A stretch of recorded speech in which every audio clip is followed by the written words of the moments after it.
All right, so it's 2016, and I'm sure we are all happy to finally have a presidential election about the issues.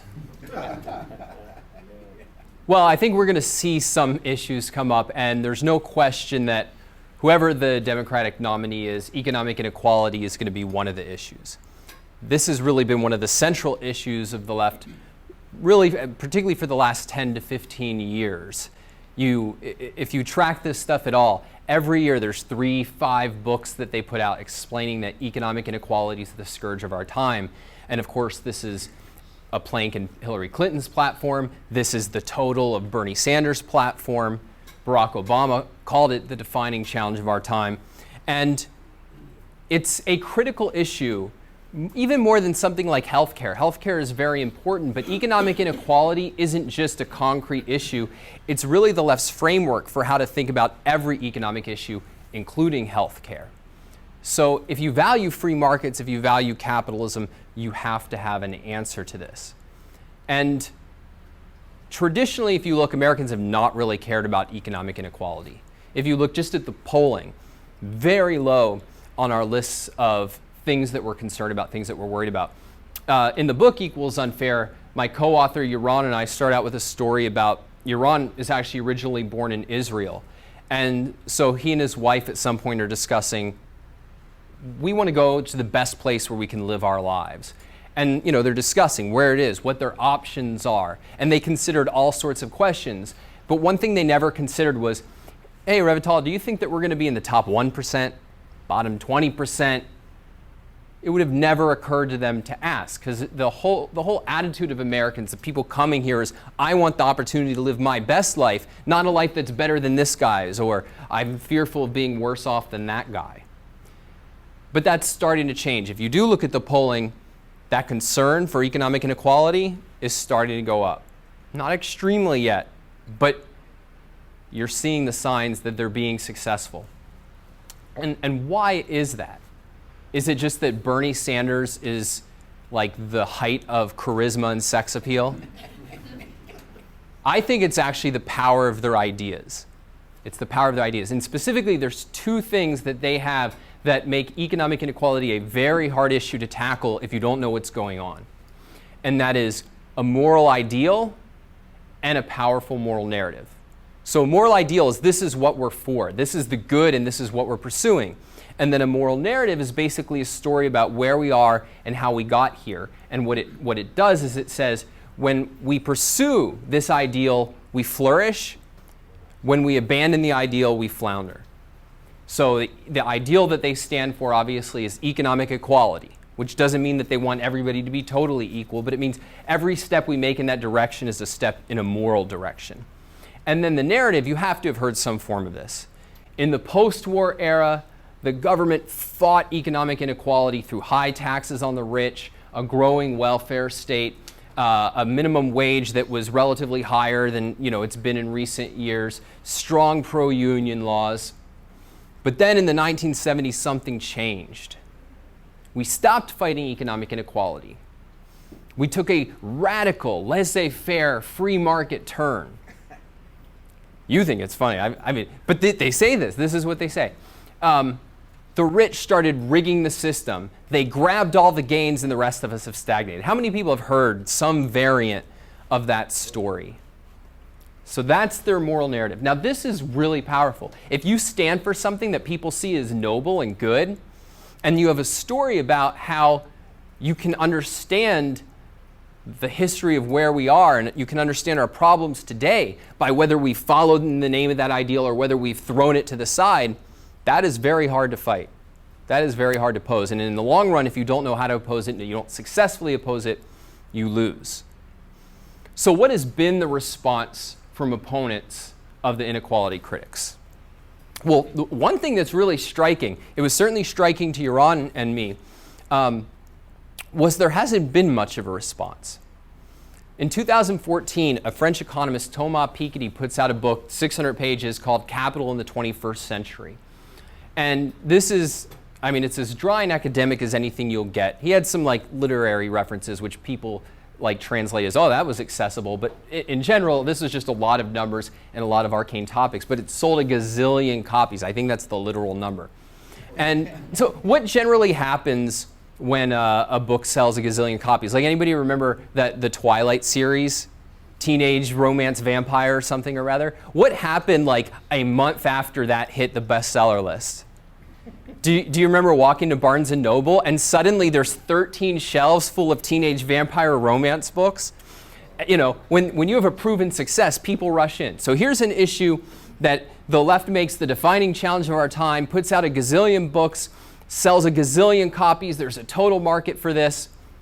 How many books were there in 2014 when we started writing our book on inequality, criticizing that trend? 0. Not one. 2 years later, after we've had this become the issue with tons of book sales, a presidential candidate who can talk about nothing but economic inequality, how many books have there been? Well, there have been 2. One you've never heard of. It's by a Canadian economist, and it's not bad. I don't think it's perfect, but it's not bad. But nobody's ever heard of it, and I'm pretty sure I've sold more copies of it than he has. The second one is by Thomas Sowell, where he re-examines the statistics of the debate. But he just touches on a couple of the issues relevant to the debate. A lot of it is about stuff that doesn't even come up in the debate.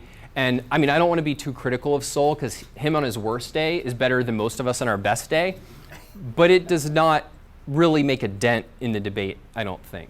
But still, even if it did, that's 2.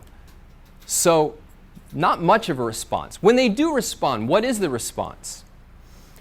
So one is, you usually get one of 2 responses. It's quibbling over statistics or quibbling over solutions. Quibbling over statistics. So this is like what Thomas Sowell arguing is, inequality is not as bad as you think. If we look at the numbers in a smarter way, inequality is not as big as we've been taught. That's basically the argument. Or if you look at any of the kind of think tank literature that's put out every week on this issue, from Heritage or from the American Enterprise Institute, sometimes from Cato, often the argument is something like that. It's that things are not as bad as you think. The rich pay more taxes than you think. Your numbers are wrong. Now, I'm not criticizing that as far as it goes, because it's basically they're right. The numbers that you get from the inequality critics are, by and large, they're not made up, but they're so misleading as to basically be made up. The second thing that you get is the quibbling over solutions. Does anybody remember Rand Paul, when he was running for president, was asked in the presidential debate about inequality? Anybody remember his answer offhand? I've asked this to lots of audiences. It's okay, it wasn't memorable, so it's not your fault. But it was, if you want to fight inequality, vote Republican, because it's the Democrats who make inequality worse. So it becomes this idea, right, of we need to fight inequality. Everybody agrees that it's bad. Everybody agrees that it's a scourge that we've got to get rid of. But the free market's going to get rid of inequality, not government redistribution schemes. Now, that's a stupid argument. I mean, it's really dumb. I don't even care if you can show some studies that in democratically run states, no, at the end, so my wife is a teacher. Now, I'm pretty convinced she's the best teacher in history. Sorry, Jeremiah. I'm not biased. But she's only providing economic value to what? A few dozen kids each year? Jeff Bezos of Amazon. He's providing economic value to what? Tens of thousands of employees, tens of thousands, hundreds of thousands, millions of shareholders, millions, tens of millions, who knows how many customers a day. If you leave them free, is there any way that they're going to be anything close to equal? No. So in either case, both of these focuses on let's focus on the statistics and let's quibble over solutions, both of them are conceding that economic inequality is wrong, that economic equality is an ideal. So once you've conceded that, then I think the game is basically up for any champion of free markets. So what do you have to do to fight them? And basically, I mean, the answer flows right out of the problem, right? It's you need to challenge their ideal, you need to challenge their narrative, and then very importantly, you need to have a counter ideal and counter narrative. It's not enough just to say, no, you're wrong. And in part, we'll see why tonight, which is there are real problems. Part of the reason that their narrative is convincing is because they point to things that are really going on in America and that are really disturbing, that we need an answer for why is it happening and what can we do about it.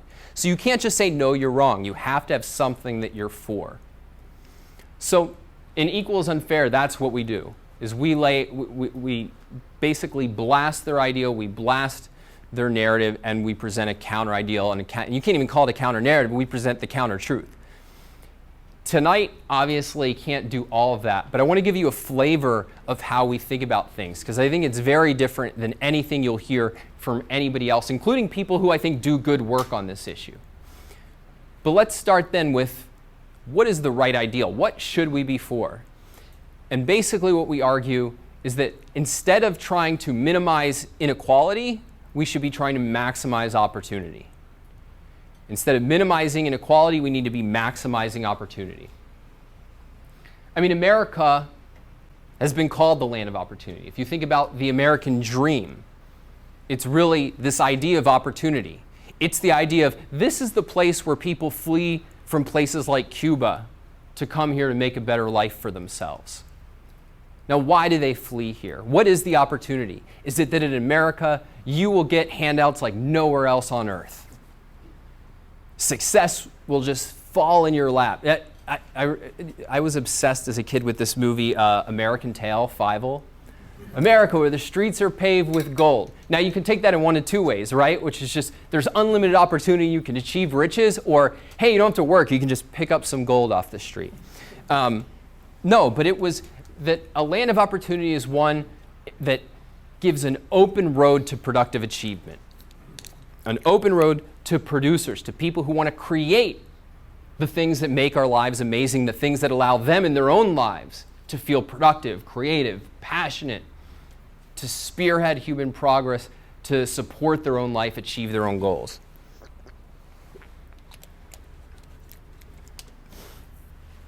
And just as an aside, I should say, the book is Equal is Unfair, America's Misguided Fight Against Economic Inequality. But it's not primarily polemical, and this is why I want to start with the positive ideal we're for. The book is really a celebration of productive achievement. Both the pinnacle of productive achievement, the people who are spearheading human progress, like Steve Jobs, like Warren Buffett, like the real pioneers and creators, but also all of us in our own role as creators, as people who find a career we're passionate about, that we can enjoy, that we can support our own life and achieve our own goals through our own effort. So the question is, why is America a land of opportunity, but not a place like Cuba? Well, we can say at one level, it's because if opportunity is an open road to productive achievement, there ain't many open roads in Cuba. So here we have a minimum wage, and I'll talk in a little bit about what's wrong with that. But in Cuba, you have a maximum wage. So you can rise not as far as your ambition and ability will take you, but as far as $20 a month will take you. That's not true. If you're really ambitious and become a doctor, you can get $30 a month. So that's awesome. So that's just one example. Do you want to go start your own business? You want to become, so Ayn Rand, I'm from the Ayn Rand Institute. You guys are here at the Ayn Rand Institute. She was born and raised under the Soviets in Russia, and had to flee here in order to write the kind of books she wanted to. Well, in Cuba, it's the same thing. If you wanted to write books championing individualism, championing your vision, if you wanted to write anything basically that's going to make somebody in the government mad, too bad. Can't do it, not unless you want to spend a lot of time in jail. So it's these closed roads that you don't get to govern your life and make of it what you want to. What broadly then explains that? What is it? What is the basic principle that distinguishes a Cuba from an America? And here's a hint. It is equality, but it's not economic. I gave away the punchline. It's not economic equality. It's political equality. Political equality basically means the government treats us all the same. Black or white, man or woman, rich or poor, it protects all of our freedom equally. Quick historical trip, because I think this is helpful to know. So when did the idea of equality come on the scene as a political value? Does anybody know offhand? I don't need like an exact year, but like an era. Yeah. French Revolution? No, I mean, it's actually before that. So it's really an Enlightenment idea, which, I mean, French Revolution, basically Enlightenment, right? So, but it's an Enlightenment idea. So before, when the Enlightenment thinkers come, this is before the creation of America, every, civilized, advanced country of the time, they were all what? Aristocracies. They had come out of feudalism. But in one form or another, the basic idea of every political system was some people are born the rulers, and some people are born the ruled. And never the twain shall meet. That is, if you want to rise, too bad. So this is the ultimate rigged system. It's you're born in your caste, and your job is to stay put and play your role. And so the Enlightenment thinkers looked around and said, okay, so the Enlightenment is the age of reason, and people are using reason to really raise a bunch of questions that had not been raised before, that were certainly discouraged from being raised. They were challenging religious ideas. They were challenging ideas in science. More importantly here, they were challenging political ideas. And they said, does this make any sense? What's the basis for some being the rulers and some being the ruled just by nature? And they said, no, there's no basis for it. We're all beings who have reason, and we should have the freedom to govern our own lives by reason. And this is what gave rise to the idea of political equality, where the government is not the rulers over the ruled, but where it's the servant that protects each individual's equal rights to life, liberty, and the pursuit of happiness. And so on the flip side, what does that mean? It means no special privileges for some people. So aristocrats who basically have your own special laws, special courts, the ability to rake in a whole bunch of money off the backs of serfs, game over. No special penalties, no special punishments. Now, this was an ideal, and we didn't fully live up to it, and that's important to keep in mind. Slavery is the most glaring example, but in the economic realm too, there was what we'll talk about as cronyism from the beginning, if you want to use that word, special monopoly privileges to some groups and some businessmen, things like that. But as an ideal, as the thing that was governing where we were headed for the most part, it was this ideal of political equality, and that's what unleashed opportunity. Whereas in a place like Cuba, well, if you wanted a TV or some other indulgence, well, you couldn't get it through your own effort. You weren't free. You had to get a special privilege from the government, basically by getting on your knees and begging for a special favor from the Communist Party. America, that's not the way that it was. So political equality is unleashing opportunity. What then does it lead to economically? Well, one thing it certainly leads to, aside from prosperity, is enormous economic inequality. I mentioned the distinction between my wife and Jeff Bezos, right? Well, let's break that down a little bit more in terms of how does economic inequality emerge under political equality? And then we can decide, is that a problem? Is that something we should fight? Or is it something that we should welcome and cheer? So let's stick with books as an example. I've talked about Twilight, but let's pick something a little less disturbing. How many people read Stephen King? All right, so Stephen King probably has hundreds of millions of dollars from writing his novels, right? So how did he get it? Now, clearly he didn't round us all up and just demand our money. Nor did he write his books and bring it to the government and they said, this is awesome, we're going to give you a grant for $100 million, you're such a great writer, right? What happened? The book comes out in stores and millions of people went and bought them. So you go into the store, you see The Shining, you say, all right, that sounds great, I'm going to pay $20. So what's happened here? You paid $20, why? Because you're being exploited by Stephen King? No, because you value the book more than $20. They sell it to you for $20. Why? Because Stephen King, his publishers, the bookstore, they value the $20 more than the book. So what happens to inequality here? Well, it grows, right? All these transactions lead Stephen King to become really, really, really rich. And all of us, our income stays the same, our net worth goes down by just this much. Inequality increases, but we're all better off. It was the result of these millions of win-win transactions, millions of people pursuing their economic self-interest, and inequality growing as a result. And that's really the pattern that we see. Economic inequality is often equated with poverty. It's often equated with the rich getting richer and the poor getting poorer. Now, that's one way that inequality can grow, but inequality is just a gap. It's just the gap between what people make, and that gap can grow even if everybody is becoming better off. And that's really the story of capitalism. That's the story of American history. It's that people have gotten better off over time, just at different rates. And to say that we should care about the gap is to say that we should be disturbed because some people create a lot of economic value, as reflected by millions of people willingly, voluntarily turning over money to them in exchange for something else. So that's how economic inequality emerges in a free society. We can talk about other ways that economic inequality emerges, and we will as we go by. But that's the essence of how it occurs in a free society. So how then would you equalize? If the voluntary choices of individuals are leading to growing inequality, how do you make them more equal? I'll tell you a quick story.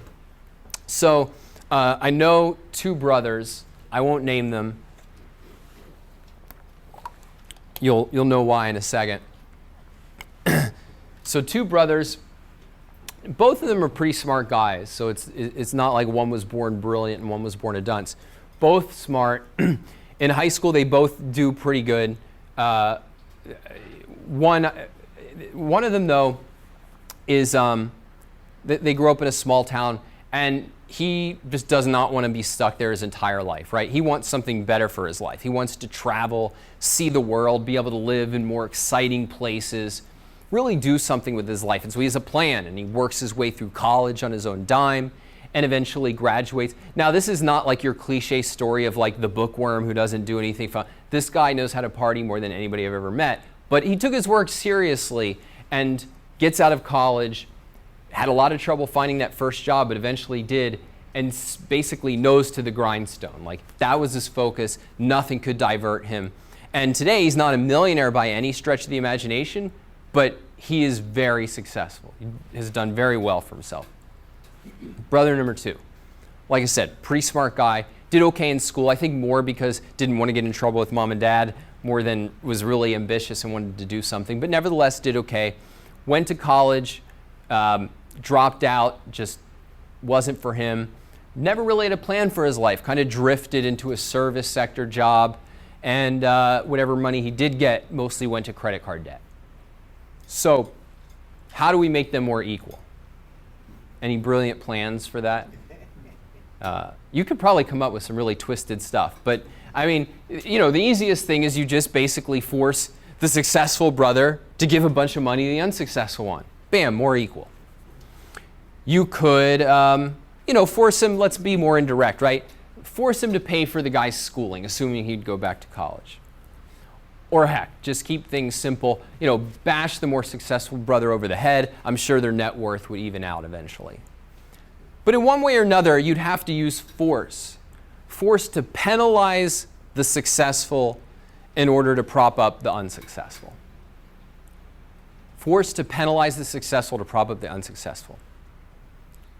Well, that is really what the ideal of economic equality means.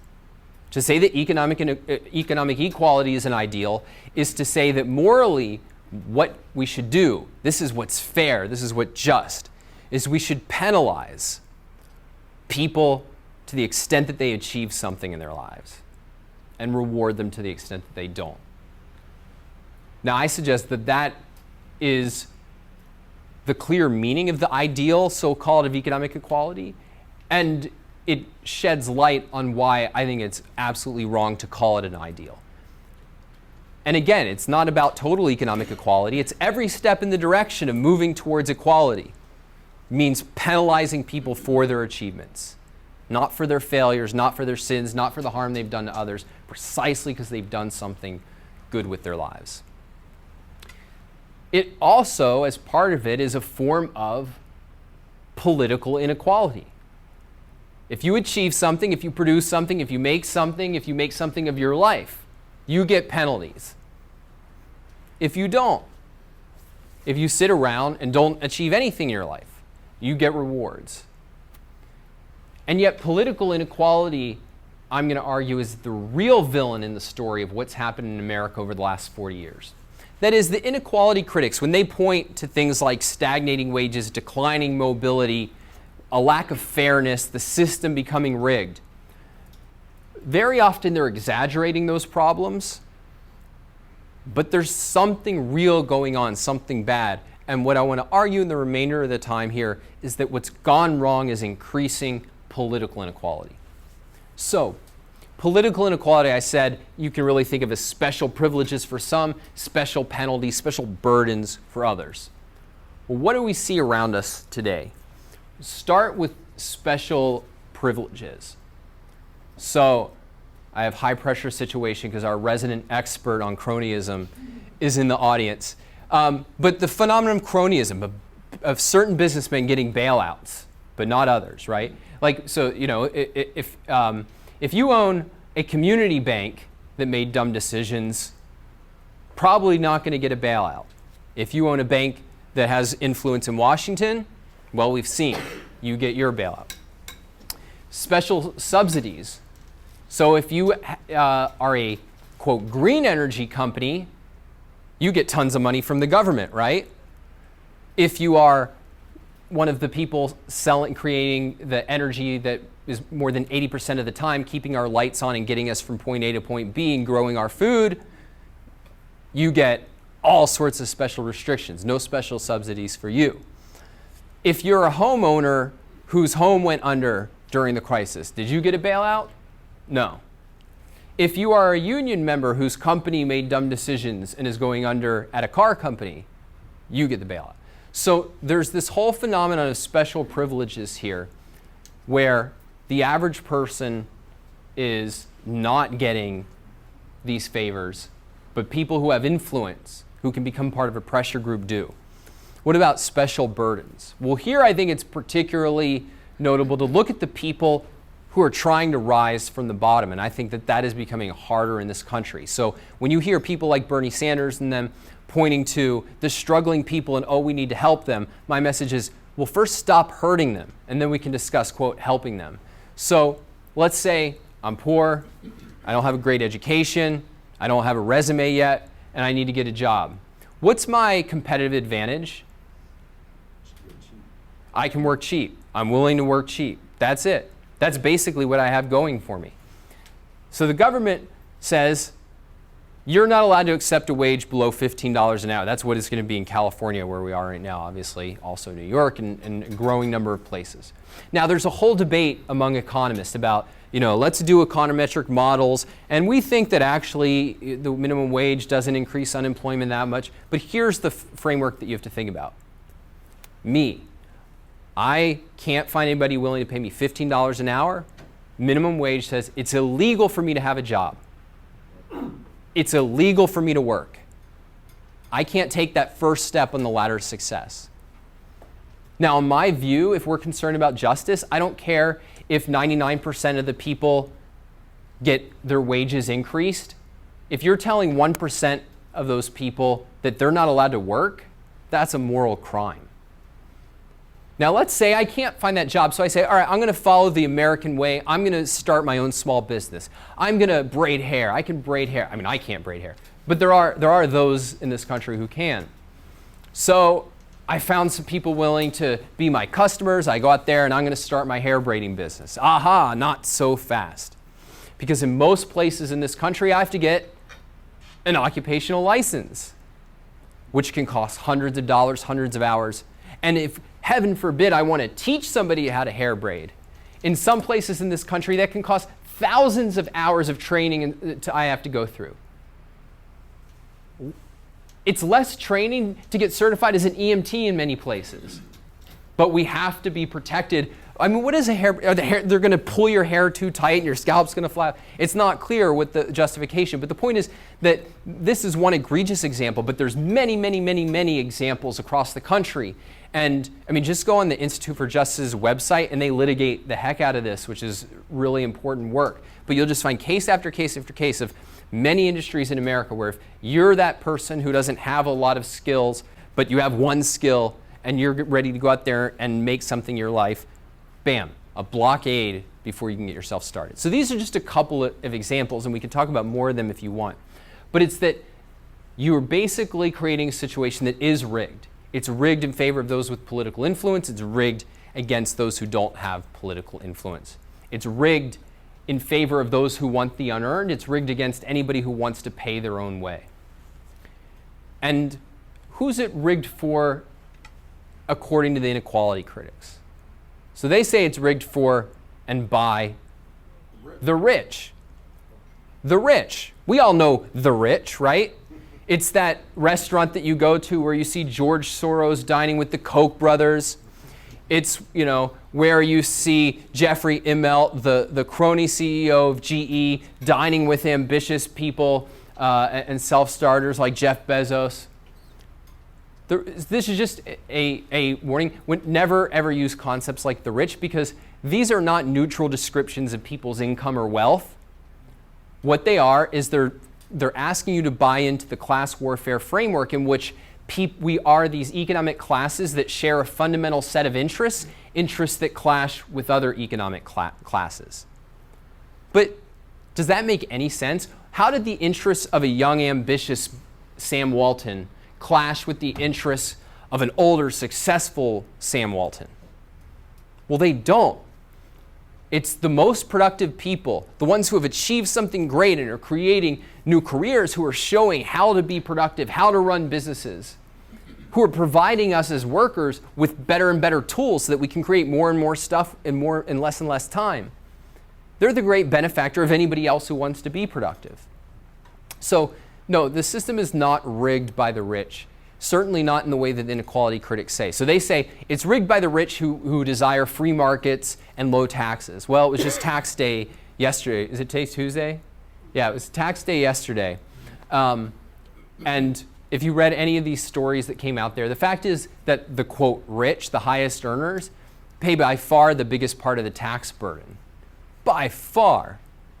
Now, my point is not, is this fair or unfair? It's just to say this. If they're rigging the system in their interests, they're doing a really bad job of it. But the system is becoming rigged, and it's becoming rigged, I would argue, and we argue in Equals Unfair, by not the rich, but by what you can think of as, Angela Codavilla calls it the ruling class, which I think is a right way to think about it. That is, this is not the left, it's not the right, it's anybody who has political power, political influence, whether it's a politician, a journalist, an intellectual, anybody, a crony businessman, anybody who has political influence and wants to use it to control other people's choices and wealth. Those are the people who really have power in the system, and the system is becoming rigged for their benefit and the benefit of whatever constituencies they're trying to appease. Now, the inequality critics, are they trying to unrig the system? Far from it. They just want their little clique among the ruling class to be deciding how it's rigged. And in particular, they want to rig it in one particularly vicious way, against the productive. On every level of ability, but above all, those of superlative ability, the most successful Americans. They want to basically reward anybody who hasn't achieved something. They want to give rewards to anybody who desires the unearned. And they want to punish and penalize anybody who's achieved something or wants to achieve something in their lives. That's why they're the ones out there asking for more cronyism, but just for the Solyndras of the world and for the unions of the world, not for the big banks, which they're going to break up, including probably banks that didn't even want bailouts, right? Are they against the minimum wage and trying to open the road for young, ambitious people who want to get that first step in the ladder of success? No, they're the ones spearheading this effort to raise the minimum wage to $15 an hour, and I guarantee you in 5 years they'll be talking about raising it more than $15 an hour. So that's really what we're up against. And so to turn the tables on the inequality critics, you have to be able to stand for an ideal, to counter as vicious and immoral their alleged ideal, and then to be able to tell that story properly about the way in which the American dream is under attack. But it's under attack by people who share the same basic premises as the inequality critics, and that the inequality critics are really pioneering and trying to take that war on opportunity a step further. They need to be put on the defensive equals unfair is our attempt to really give people the tools to fight that fight. It is really, in my view, since I'm the one who has to be the salesman, I should have brought up people to give testimonials, but is, in my view, the best handbook I know for understanding how the left thinks and for disarming it. And it's also, I think, a really powerful tool guide about how to maximize opportunity, both as a country, but also in our lives as individuals. One of the things I hope we'll get to talk about in the Q&A is these ideas that they spread, successful people are exploiters. It's all a matter of luck, especially that last one, the idea that success is just a matter of luck, so we can just steal all those lucky people's money. These ideas are corrosive. They're corrosive even if they never get implemented in policy. So with that, we're going to take a brief pause as we do some audio-visual stuff to get ready, and then we'll be taking questions. If you haven't bought a book, books are on sale for $20 a piece. However, I have craftily pushed for a special deal. If you buy Equals Unfair for $20, you can buy one of the earlier books for $10. So go for it. Get some T-shirts. T-shirts are great conversation starters. So if you love arguing with people, buy it. If you don't, you can buy it. You can wear a jacket over it. So they'll think that quoi is effe, something like that. So thank you guys.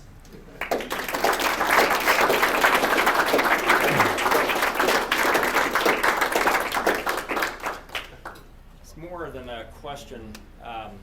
What I wanted to just make a comment about was a book by a guy named Eric Hoffer, which you're probably familiar with, True Believer.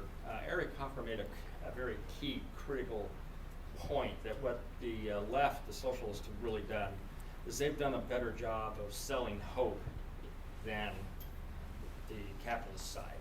And I think that's kind of the critical point that you've been trying to make, is that it's really not about, this ideal versus that. It's really about how you preach that method, and which is what Ayn Rand has really succeeded at. I was hoping you might elaborate a little bit on that. Yeah, so in case you guys didn't hear it, it's basically, isn't an element here of why the left's persuasive is that they're selling hope and that the other side hasn't done that. I think there's definitely something to that. But in effect, I think what you view as hope is really, it's a consequence of what you uphold as an ideal. And so I think what's really gone on is the reason that one side has had the mantle of hope and one hasn't is that one side, the anti-capitalist side, has always been seen as the ones pushing for a moral ideal. And the other side, because they're squeamish about selfishness and greed, which is associated with capitalism, they just don't want to talk about ideals. And so what they do is they talk about tax rates, they talk about incentives, they talk about everything except for hope, except for moral ideals. And certainly Ayn Rand, as you noted, that's what she's really telling people, that is not going to work. And that, and more than that, it's not just that we should be, so I think there's more of a recognition today among people broadly on the right that there's something like that has gone on, that the left has been appealing to morality and has been seen as holding the mantle of idealism, and that they need to do something about it. And so, for instance, you can see the success of somebody like Arthur Brooks at AEI. Now, the problem is what they think they have to do is basically say, we're for the same ideals as the left, we just have a different means. Now, notice that does not change anything, because what does that do to the debate? We're for the same ideals as you guys, we just think there's a different means. Well, it shifts back to a debate about tax rates, economic policy, incentives, and it ignores the fact that there is a clash of ideals. There's a clash of ideals between collectivists who want to control people's lives, control their wealth, dictate their choices, and people who say, no, the individual should be free. He should be free to pursue his own happiness. He should be free to make $1 million and spend every blessed penny on his own life and his own family. They don't want to have that debate. They're scared of that debate. They're frightened of that debate. But that's the debate you have to have. You have to challenge their ideals. And when you see what their ideals mean, then the idea of saying, oh yeah, I'm for economic equality, I'm for social justice, as Arthur Brooks does. I mean, what is social justice? So there's a lot you could say about it. They don't like to define it, which is for good reason. But basically, if you think about justice as, all right, we're going to punish people for the wrong they've done to someone else. Social justice is, we're going to punish people who've done nothing wrong in order to reward people who haven't been wronged. So that's their big moral insight. You have to be able to actually challenge their ideals and then present that positive ideal that does give people hope, that actually gives them a vision of, yeah, my life could be better if I go in this direction. And only Ayn Rand really does that. And so we try to kind of follow in those footsteps in the book. Yes? Hi. That was a great talk. Thank you. I really liked the part where you talked about people on the lower economic strata kind of being pushed out or pushed down by things like minimum wage and employment licensing. And I was wondering, a lot of times when I get into arguments with leftists, especially about things like employment licensing, their argument is that things would just be too unsafe if we did not, allow the government to control who could be a pest removal specialist or a doctor or something like that. Do you have anything, any ammunition against something like that? Yeah, so he raises this issue of I'm pointing out the damaging effect of occupational license, and people say, well, yeah, but the world falls apart without that. I think there's two steps to the argument. One, I think many people, including on the left, can agree with. And indeed, I did a panel under the umbrella of the Manhattan Institute recently, and one of the guys in the panel was Richard Reeves from Brookings Institute. And I should say, Brookings actually does some good work in this area. As far as and Richard Reeves is actually my favorite leftist alive. Again, not endorsing all their stuff, but I think most of them are pretty honest and are really concerned about opportunity. Indeed, Richard's view is we should stop talking about the gap and start talking about how to increase opportunity. And he has very wrong views on even what that means and how to do it. But some good ones, including the recognition that, even if you agree that, say, a doctor should be licensed or, somebody who is putting other people's lives at risk should be licensed, the idea that a casket maker should have to have a license, that a hair braider should have to have a license, the list is really endless. I think you can get a lot of people to agree, yeah, we've gone too far and we at least need to rein that in. But the deeper answer and the way to get them to deal with it is say, look, your concern is safety, right? Well, do you think I'm not concerned about safety? I live in this world. I get my hair cut. I go to the doctor. I, have my pests controlled. And so why don't we talk about what I think the actual source of safety is?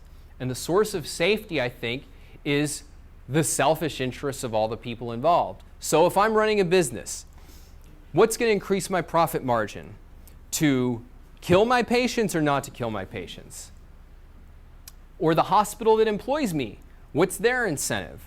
To kill the patients or not to kill the patients? So there's certainly an incentive thing for businesses. What about me as a consumer? So I'm glad that their incentives are on my side, but this is my life, this is my health. That's not good enough because we know criminals. Is it good to be a criminal? No, you're probably going to end up dead or in jail, but people still do it. So you can't rely fully on the incentive factor alone in that regard. So I want some protection. So what might I do? Well, one thing is I'd want to do some investigation. Now, I don't have a lot of time. I'm not going to go and, go down a checklist with my doctor and figure out how to even, but guess what? There's certainly already today, even when we know the government's looking out for us, do we go and examine the certification and make sure that the regulator came by and checked off on this doctor or this elevator or something like that? No, the things that we'll often look at is something like, what's the website? I was going to say Bing, but that's not right. Yelp. Yeah, I'm going to look at a restaurant's Yelp rating. And if it says, cockroaches too big, I'm not going to go to that restaurant. Finally, if you actually had a free market, you very likely would have a market, at least in some places, for private certification agencies who would have to compete on quality, who would have to actually be good at their jobs and do a good job if people were going to value their certification, which is not true today. And again, you even see private certification companies in certain spheres and sectors of the economy. The deeper lesson here is what value are we seeking? What do we regard as safe versus unsafe? What do we regard as the right way to practice medicine versus the wrong way? Well, that's something that needs to be left to the individual choices of doctors, of consumers, of hospitals. When the government dictates it, it's not simply that the market can do it, or even that the market can do it better.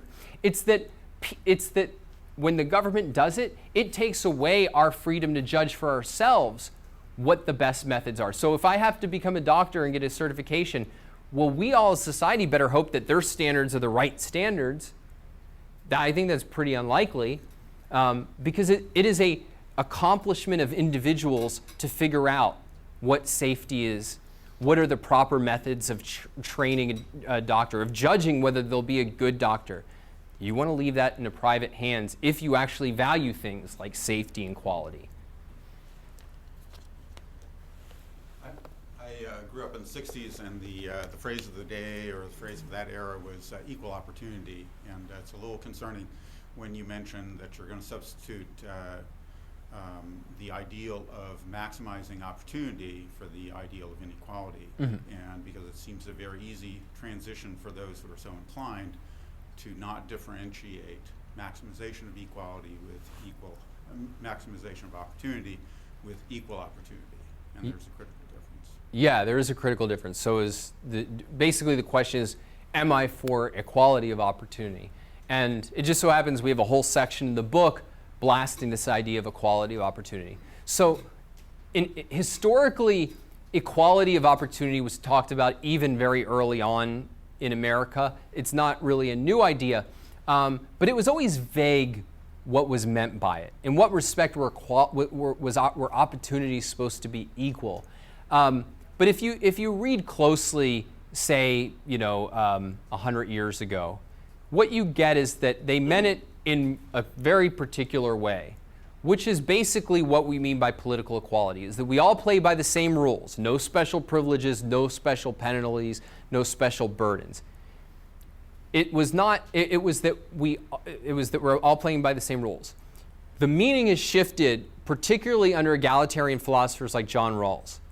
They've defined equality of opportunity to mean not we all play by the same rules, but that we have equal initial chances of success. So if I'm born with richer parents, if I'm born with certain skills that other people don't have, if I get a better education, these are unequal opportunities, and they're on the face of it unjust. And so that conception, there's nothing desirable about that. Imagine if we tried to make opportunities equal. So basically, would parents be able to give a better education to their kids? No, that's unequal opportunity. Would they be able to, this just sums it up right here. This tells you everything you know. A philosopher recently came out and made a lot of headlines by saying, it may be immoral for parents to read to their kids, because not every parent reads to their kids at night, and so it's creating inequality of opportunity. Now he's just taking that idea seriously, which is equal initial chances of success. The fact is that if you're trying to equalize initial chances of success, you can't let outcomes be unequal. So people say, I'm not for equal outcomes, I'm for just equal opportunity. The inequality critics themselves have pointed out that's a ridiculous distinction, because guess what? One generation's outcomes is the next generation's opportunities. And so equalizing initial chances and equalizing outcomes are all part of the same package. It's using force to penalize and deprive people of what they've rightfully achieved or what they rightfully can achieve. And so by maximizing opportunity, we mean exactly that, which is each and every individual's opportunity, not redistributing opportunity, not holding down some people's to make it more equal with other people. On the contrary, what we want is that conception of everybody plays by the same rules. We're all equally free. We all equally have our rights protected. Some people are going to have more money. Some people are going to have a better education. Some people are going to have more talent. Some people are going to be better looking, stronger, better at this sport and that sport. But guess what? Is that bad?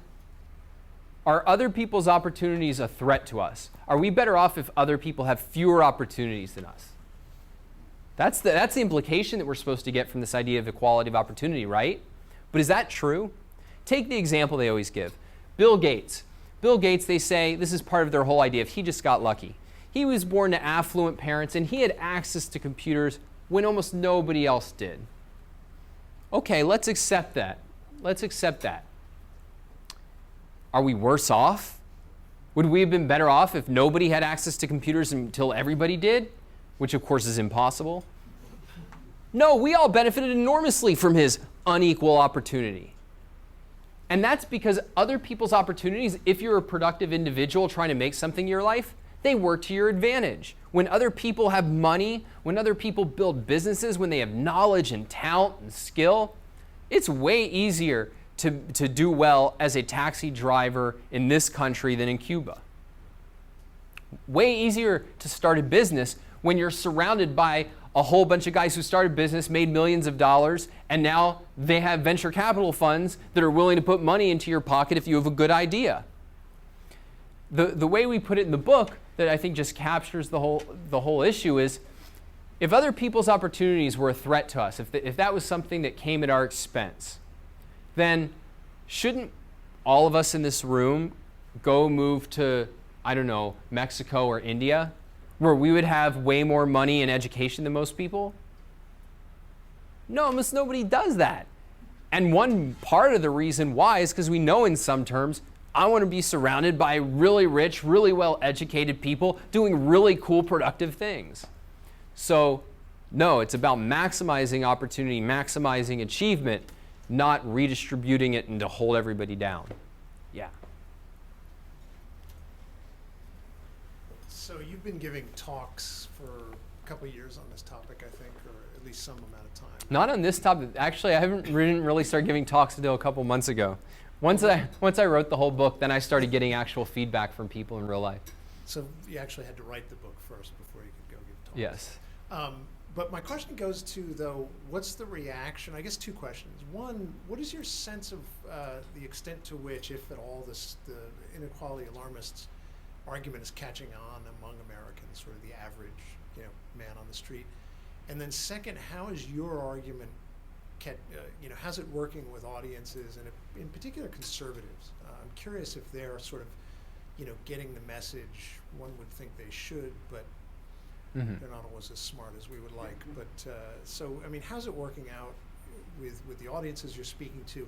And is it your sense that the average American still kind of believes in the land of opportunity? Yeah, so there's really kind of three questions there. One is how have the inequality critics, how have their arguments, have they been impactful in the wider culture? Have ours been? And was the last part that just came out that you said? Conservatives still believe in American. Still believe, yeah. So definitely, it's particularly striking on college campuses, but not only on college campuses. That if you go there, they can give you. I spoke at Vassar, for instance, and I spoke at the Libertarian Conservative Club, and all of them were liberals who were voting for Bernie Sanders. So that was pretty interesting, which just tells you everything you need to know about Vassar. If I'd gone to the left club, the Democratic Club, Lord only knows. But they can tell you chapter and verse that whole inequality narrative I laid out, and they really believe it, buy into it. And you hear aspects of it even on the right today. So, for instance, I know you've had this happen to you, which is as soon as you say anything good about business, some libertarian, usually a libertarian, sometimes a conservative, but some libertarian's going to go, nah, they're all getting special favors from the government. And you know that that's a big phenomenon. But the idea that most successful people have gotten that way through special favors from the government is bizarre. And if your first reaction when you hear somebody say something good about business is, no, then it's all about the government, you're really anti-business. And the right tends to be very anti-business for a bunch of reasons. I think in general, a big part of it is they feel really good when they can agree with the left because they know the left has the moral high ground. So when they can blame bankers and when they can blame businessmen, that just gets their juices flowing because now they feel confident in a way that they wouldn't if they actually had to stand up for business. So in terms of my personal experience, it's in one way too early to tell, but I will say this. I've never gotten the kind of response I've gotten giving talks or doing media to the stuff I've done ever, not anything close than when I've been talking about these ideas. And maybe it's partly I've gotten better, but I think it's mostly that the ideas are that powerful, precisely because I think there is a big portion of the American public that still does hold this idea of America is the land of opportunity. I made something in my life. I'm not just the beneficiary of privilege and luck, and nobody's out there saying a damn thing about it. And they want to hear a self-confidence response to it. And when they hear the ideas, they think, yeah, that makes a lot of sense. And even more important than just that response, because people like to say nice things after a talk, is that people write me and say, I've used this and it works. In fact, I was talking to one person, is my brother, but that won't change the fact that this is really true. He said, I got into an argument on my, with one of my buddies from school the other day, and then I went back and I started reading your book, and within 3 pages, I encountered 5 of his arguments. And I said, well, that's not an accident. Like, we didn't just invent this book out of whole cloth. It was, we've been hearing these arguments time and time again, and just bam, here's the way to properly frame it, and here's the kind of key facts that can help you frame it. And so, too early to tell the full impact, but all I can say is that I've really seen a real response to this. For instance, so this shirt, if you get one, if you wear it, you will get in conversations. Some will be people going, hey, what's that? 9 times out of 10 it will be people going, right on. I had to go through TSA, and I was actually wearing a sweater, but it buttoned up, so the jerks were like, oh, you have to take that off because it has buttons. It's like, all right, yeah, well, I'm hiding my gun in a button. But I walked through, one of the TSA guards of all people was like, right on. Now, this was in Texas, so not as much of a surprise. But yeah, that's some hopeful signs.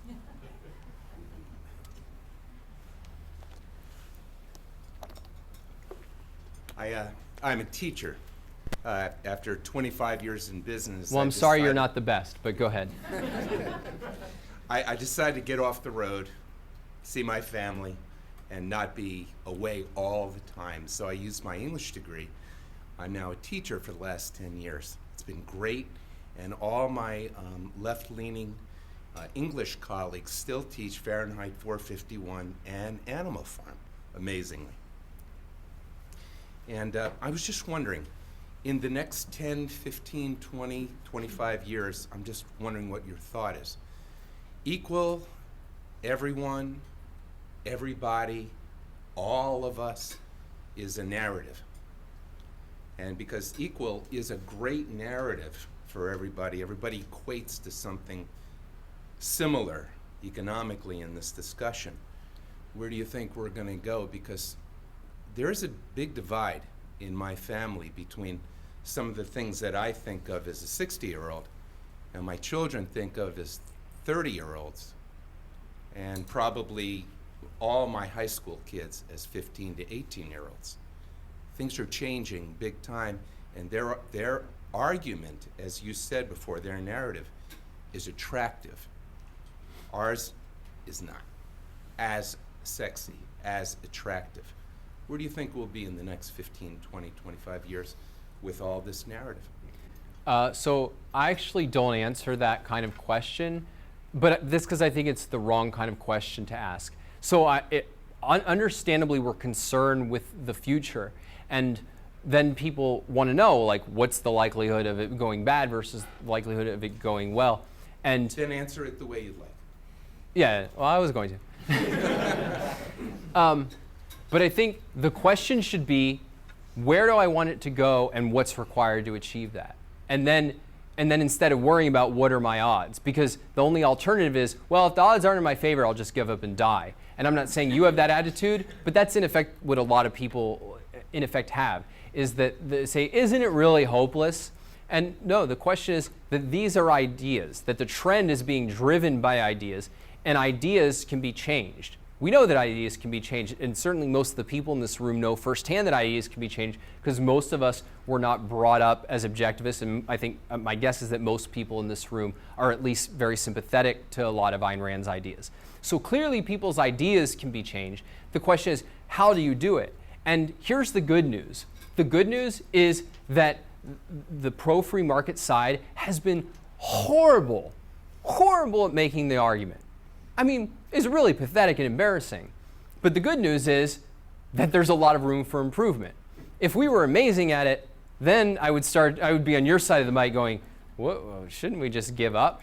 But no, the fact is we've been really horrible, and we've been horrible precisely because we haven't had that inspiring ideal and then be able to actually defend it. And so is the other side more exciting or more sexy? I don't think so. Not if we properly understand it. The idea that Bernie Sanders is exciting, but Steve Jobs and what makes a Steve Jobs possible isn't, I think is total nonsense. But it's precisely because the right has been scared to defend the people like Steve Jobs or Andrew Carnegie because, to go back to your point, they're selfish and greedy. That is an indictment of them. And so if you think about what makes Ayn Rand so powerful, part of it is by being able to say, what about these people is noble and exciting and something we should look up to? And what's really so noble and exciting about the people who just want to dictate our choices and take our money and give themselves political power and give the rest of us really take away our ability to pursue our happiness? Now, there's a lot that goes into doing that well. So you can't just say, hey, you should defend Steve Jobs' The Pursuit of Happiness. There's a lot of subtleties in how to frame all of these different issues in the right way so that we keep the focus on justice for producers and be able to expose the Bernie Sanders of the world. I almost called him Bernie Madoff, but it's a slip of the Freudian slip or whatever. And so part of what we tried to do in Equal is Unfair is not just present the argument, but really break it down so that everybody can present that argument and can present that framework. So my best answer is, I don't know what will happen in the future, but I do know the best way to make the future better is to tackle these ideas from a strong pro-producer, pro-individual moral framework, and then put the other side in the defensive, not try to appease them. And if we do that, I think that gives us the maximum amount of hope. I agree. I wish people who represented us and had bigger voices would do that more often. Yeah, I mean, the good news is that is starting to happen. Certainly, we're getting, I think, a bigger microphone. I've even seen a number of people who you could broadly put in the right. I think they're getting better. I criticize Arthur Brooks and the whole AEI crew for being pretty pathetic in how they deal with moral arguments. But to their credit, they're talking about the right issue. They're seeing that there is this problem. So there is hope. Just one other data point that springs to mind. A former colleague of ours and one of my best friends, Alex Epstein, runs what's the Center for Industrial Progress, where they focus on environmental issues. And he just went to was one of the guests at a Senate hearing on environmental issues. And you can look it up online, but basically he gets into an argument with Barbara Boxer that she comes out looking like a helpless thug and publicly calls for the resignation of White House because of his attack on the free speech of fossil fuel companies. And that kind of moral courage is just an indication of what's possible when you have the right philosophic framework. So there are signs of hope. That I think that gives me hope personally. Holy smokes! I haven't seen you in years. What's up, man? Doing good. How are you? Forget them. Let's catch up. How you been? Damn fine. How about yourself? Good. One suggestion, one question. Quick suggestion. You might want to upgrade your picture or update your picture because you're looking cooler these days. Well, I could update it pretty soon, but when we wrote the book, I'd gained a lot of weight that I'm in the process of losing. So I was like, I'll stick with the old picture. Fair enough. As you know, the minimum wage issue is big in this debate right now. You mentioned how minimum wage laws can price some people out of the market or inhibit them, but would you please expand on some of your argumentation? I deal with that a lot in my industry on why minimum wage is harmful for people. Yeah, so I think the number one thing is to frame it in individual terms. That is, not what on aggregate happens. Do we get more people who get raises or do we get more unemployment? I think that's not the fundamental. It should be about justice to the individual and then you highlight the injustice of any given individual who faces the choice between nobody offers me this amount and it's illegal for me to work. And I think that is incredibly powerful. But you need to know something. I think it's very helpful to know something about the economics situation, including the actual the evidence that's cited to say, oh no, the minimum wage doesn't actually cause problems. So I would say a couple things that are important to keep in mind. So the basic economic argument is simply about the nature of prices, which is that if you create a price floor, you're going to get a glut. You're going to get too many of something. So if you say that the price of labor cannot go below $15, you're going to get a whole bunch of people who want to work and can't find work. And that has certain, that it raises unemployment. It's a burden on employers. What has happened in recent years is that some researchers have gone out and said, okay, let's look at places where they've increased the minimum wage. Do we see that effect? Do we see this rise in unemployment? And what you get is a number of studies say, yeah, absolutely we can find it. But those ones don't happen to make a lot of headlines. So the really sexy ones, particularly this one by Card and Kruger, I think it's pronounced, which is very famous and is usually the #1 cited study here. They say, no, we don't see it in the data. We do not see that there's this increase in unemployment. And there's 3 things that are relevant. Let's see if I can remember all 3. The first one is it's just one study, and when you're dealing with econometric studies, these statistical studies that are trying to look at the data and control it in various ways and analyze it in various ways to try to peel out causality, you can never accept one of these because a lot of it is speculative. A lot of it is they have to make certain assumptions, and those assumptions are open to question. So you can't look at any one study or any 2 studies. You need to look at the whole picture. And as I said, it's a really messy picture, and it certainly doesn't tend towards, oh, most studies show that there's no economic effect. The second thing is one of the reasons why these studies are not the best things to be looking at is they almost universally, in fact, I feel pretty confident saying universal, but let's say almost universal to be safe, look at relatively small increases, a few % increases in the minimum wage. And they look at the short term, not the long term. What we're talking about right now is a huge, unprecedented increase in the minimum wage. And the long term is kind of relevant because in the short term, I might not just lay off a whole bunch of employees, right? I might go out of business, but more likely what's going to happen is, that other branch that I was on the margin of opening? Nah, I'm not going to open that because it's just not profitable at these new wages. Those people I was going to hire, extra people I was going to hire? Nah, I'm not going to. I can't afford to hire those extra people. Hey, that salesman who came by and said he can replace some of my workers with machines, and I turned him away because I said that's not economic. Well, guess what? It's starting to look like a better deal when my labor costs just went up by 50%, or whatever the case may be. There's a lot of other factors like that in the long run, in a way that can be very hard to detect in the numbers, can kill unemployment. So the people pointing to studies like this are being disingenuous. And indeed, we quote in the book, Paul Krugman of all people, criticized those who pointed to this Card and Kruger, whatever I said before, Kruger study, and said, the people who are saying that we don't have to worry about unemployment from the minimum wage because this one iffy study, that's ridiculous.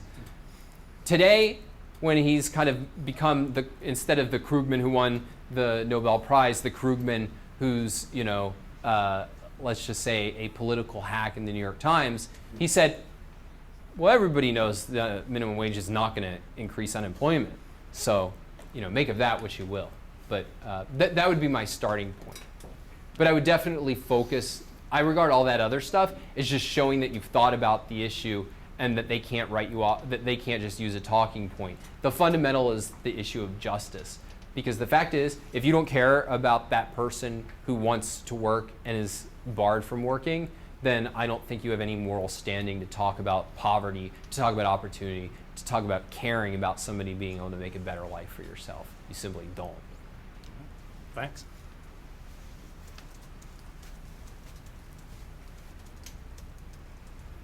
We have a couple more minutes if anybody wants to not force me to end on the minimum wage. Not that it's a bad topic, but You commented on how so many books are being released every year about this issue of inequality. Could you comment on when this issue really started to take hold, and also maybe point in the direction of who or what movement was really responsible for igniting this idea from the beginning all the way till now? yeah, that's a really interesting question. So the question is, like, how did we get here? How did this become an issue, and kind of what's the history and genesis of it? So economic inequality as something dubious or problematic, you can trace back to philosophy, and above all, the two kind of historic sources who are most important here are Rousseau, who's really a counter-enlightenment, and so he's putting inequality of material condition on the table for the first time, whereas during the Enlightenment it had been this focus on political equality primarily, or even deeper than political equality, in effect the issue of who has authority over others, and in effect nobody rightfully has inherent authority over others. But so anyway, Rousseau introduces this idea. Marx really runs rampant with it, and that kind of feeds into the whole left. And that's why you'll see the left has always been talking about economic inequality, even as far back as the American progressives and so on. It's all over their work. It's usually blended together with this issue of poverty. And there was much more of an argument about real poverty. Today, the inequality, it's not the rich versus the poor in the inequality debate anymore. It's the 1% versus the 99%. But the modern argument, I think there's two roots really, in addition to Marx and Rousseau. I'd say Marx is still a big transmission belt or big source of that kind of orientation and concern and objection to economic inequality. But there's, in philosophy, John Rawls. And basically Rawls's contribution philosophically is he's writing at a time when communism, Marxism has become a complete failure. And I think what he's doing is he's trying to save the basic moral framework of Marxism, but make it sexy and acceptable in an era where totalitarianism has been exposed as pure evil. So he's really trying to say, how do we combine democracy with that egalitarian orientation? And that's really what he's doing in theory of justice. And so what he basically comes up with is this idea of, we can be against economic inequality. We can be for economic equality as an ideal, but we can also make allowances for inequality as long as it helps the least worst off. That's his so-called difference principle.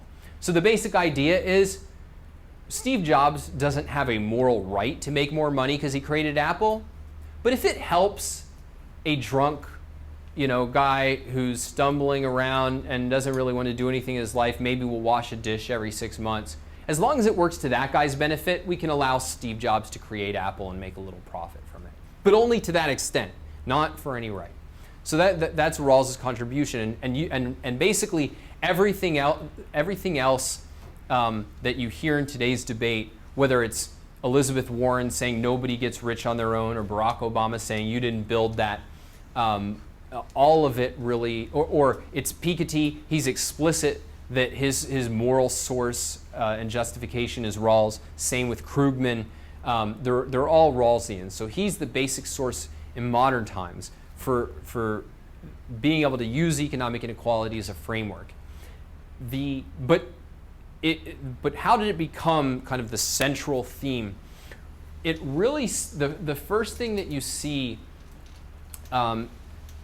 it becoming talked about is in the mid to late 80s. Some economists are starting to notice that there is this widening economic inequality. And the first book that really lays out what eventually would become the modern inequality narrative as I described it is by, this is either his middle name or last name, so it will either help you or not, Edsel. He's a New York Times journalist who wrote a book, I think it was called The New Inequality or something like that. But he basically lays out the narrative as it's come down to us, and it's been tweaked since then. But it was really then in the early 2000s. So he kind of lays out the narrative, but it's still just kind of bubbling under the surface. It's not very popular. In the early 2000s, Piketty and his co-author Saez, maybe Saez, I forget how it's pronounced, but they come out with the measures of inequality before in America and around the globe had been focused on looking at what's it called? Survey data. So the government goes to your house and it says, how much money did you make this year? It's actually more formal than that. And they have some, they have pretty good ways of trying to get data. It's not clear how accurate it is, but there's reasons to think it's pretty accurate. But there's a problem that because they get relatively small sample sizes, they're not capturing many people at the very top ends of the spectrum. And so we couldn't really see what was driving the statistics in inequality. What we ended up seeing, Piketty and Saez, they figure out, well, we can look at tax records because everybody pays income taxes, except for certain poor people. So it won't give us great data about the people at the bottom. That we'd have to get from surveys, but it will give us very good data about people at the top. And what they show is that it is this very small segment at the top, the 1%, and later we see even probably the top 10th of 1%, who have seen their incomes go up at a much faster rate than everybody else, and that's what's driving the statistical picture of inequality. That really sparks a conversation among scholars. And then that's when you start to get more and more books. That's when you get things like Krugman's book, Conscience of a Liberal, I think in 2006, where he's uniting, in effect, the Piketty data and that narrative that's been going on. It's still, they're putting out books, they're trying to get people to care about it, they can't do it. What happens then? 2008, we get the financial crisis.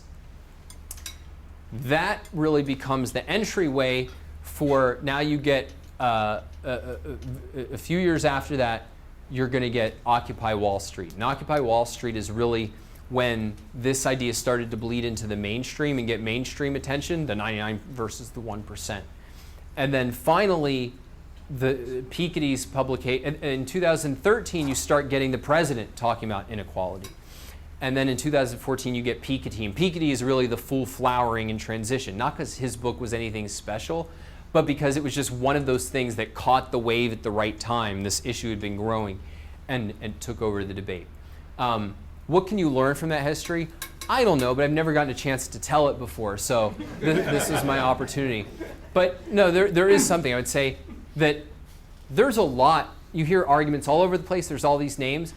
The source data for these arguments is very, very small.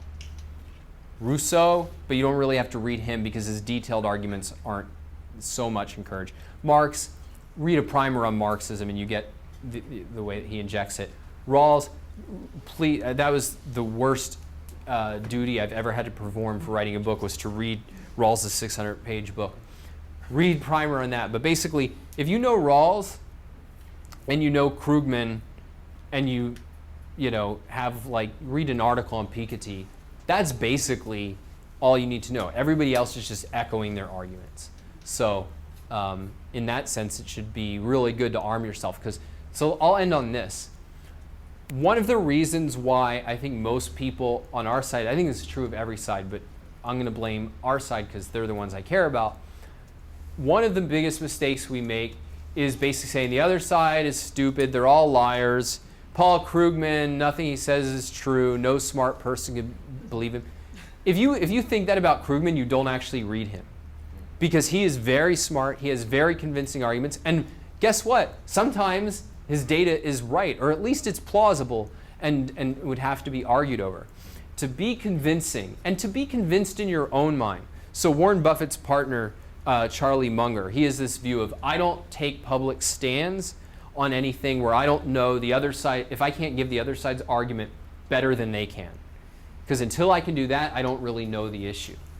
Now, I'm not saying you never talk with your friends or family about an issue unless you can do that. But that should be your internal standard. Do I know the other side's arguments well enough to give them better than they can?